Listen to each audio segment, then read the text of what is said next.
ทุกคนวันนี้มาทำงานต้อมไม้เนาะแล้วก็ไทยเพราะ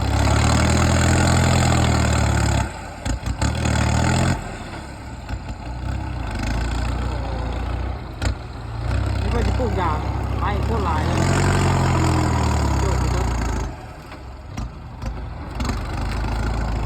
โจทย์มันยังบ่ใหม่เนาะไม้ปีนี้เอากันมาเลยด้วยเก้า98กับ95ปลูกกัน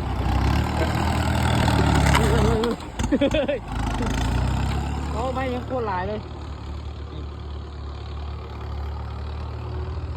ตาซ่อนนี่ไม้นี่เสียดายเฮ็ดแล้วห้วยคัก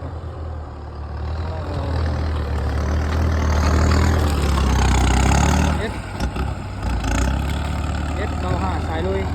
95เสียจอดเนาะเรียนดำกันนี่95เรียนดำสายลุย